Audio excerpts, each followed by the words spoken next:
Good day, everybody, and welcome to another edition of the Military and Foreign Affairs Network. I am your host, the voice of reason. Today, we are continuing our ongoing coverage of the Civil War and what is now an external war as well taking place inside of the former state of Ethiopia.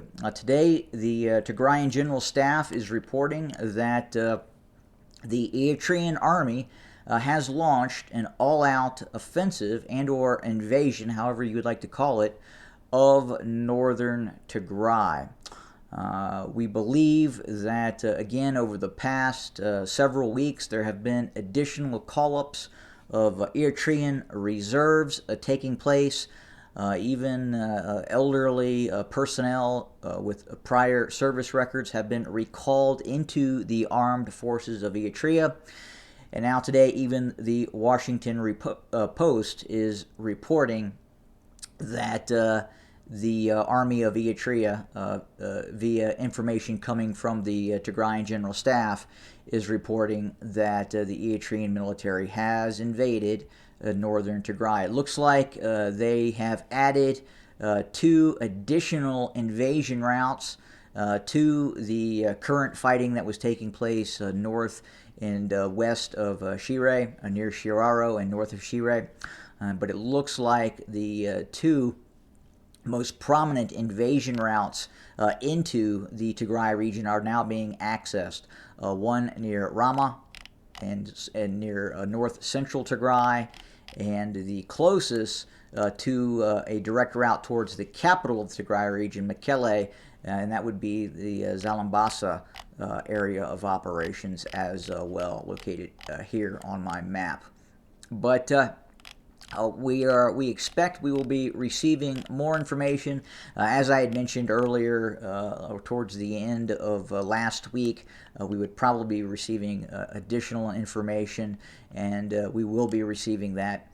And as we get more information about what is happening on the ground with the new routes of attack by the Eritrean military into the Tigray region, we will definitely report on that. Now, look, when we say Eritrea has launched an invasion of the Tigray region, this is nothing new.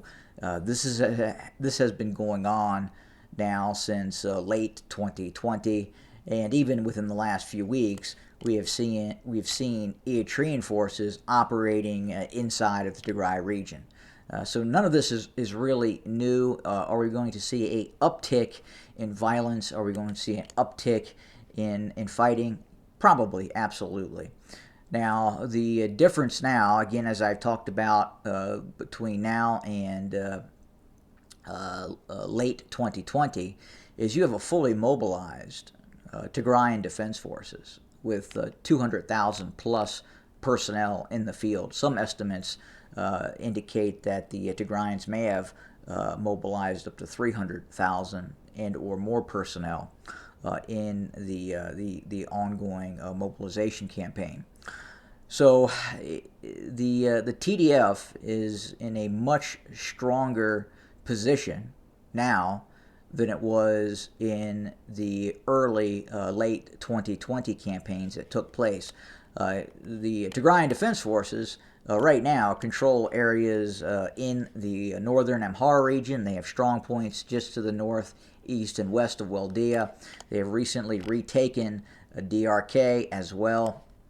So again, the ability of the Tigrayan Defense Forces to make this very, very painful on the Eritrean army is something that it will be omnipresent for the Eritrean army and the Abiy loyalist army as well. We have a better idea of the force construct that the Abiy loyalist forces have moved in to assist the Eritrean army in this ongoing campaign. It is estimated that major elements of up to 3 commando divisions have been deployed into Eritrea via the northern Amhara, western Tigray region into Eritrea, with also some airplane flights as well. But that total force construct is not huge. It is roughly anywhere from possibly 10 to 12,000 personnel at the most. A B loyalist or Ethiopian National Defense Force Commando Division is about a brigade-sized formation if you were looking at Western brigades. So it's about 5 to 6,000 personnel in a division, and these commando divisions are probably a little bit smaller than even those regular Ethiopian National Defense Force divisions, which are 5 to 6,000 strong. So anywhere from 3 to 5,000 troops in each of those commando divisions that have been deployed to Eritrea.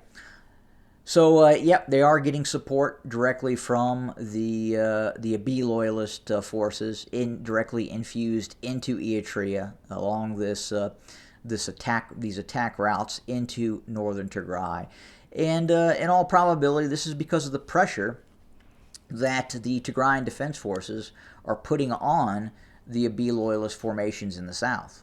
The Abiy loyalist forces suffered devastating defeats near Kobo, east of Kobo, and the Zobel mountain range. This is here on the map we are looking at, just to the east of Kobo. They've suffered additional losses near Weldia.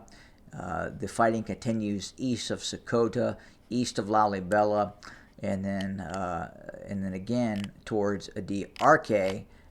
They continue to fight in that area as well, with this renewed counteroffensive by the Tigrayan Defense Forces, retaking control of this area, including the key terrain features. This is very, very rugged, mountainous terrain near a DRK, and a DRK sits on top of a mountain in and of itself. It's a very fortified. It can be a very fortified city, but that is, in all probability, that is the reason we're seeing this move by the Eritrean army is an attempted relief for the Abiy loyalist forces further in the south. I think it's going to be very difficult for the Eritrean army to take control of all of the Tigray region if that is their goal.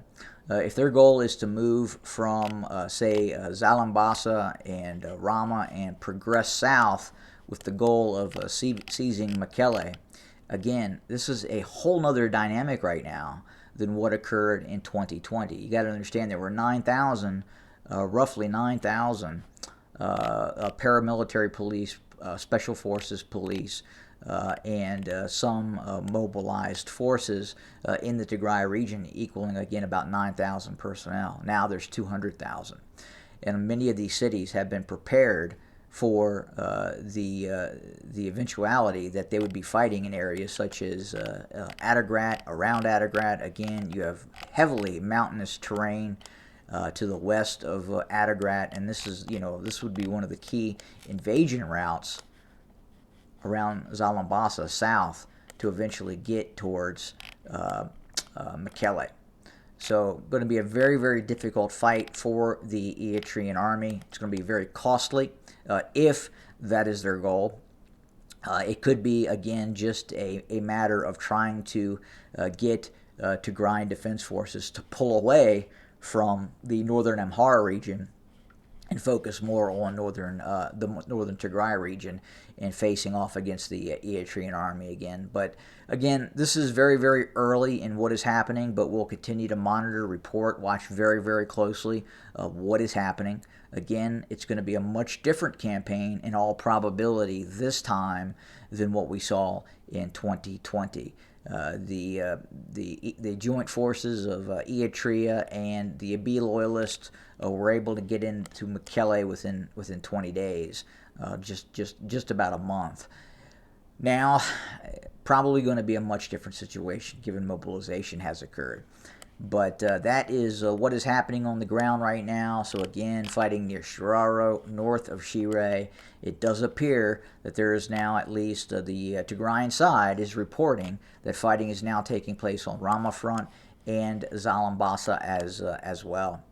And that's what we have, and we will continue to report and bring you more information as it happens. Again, greatly appreciate everybody joining us, and we'll have more very, very soon. And as always, have a good day.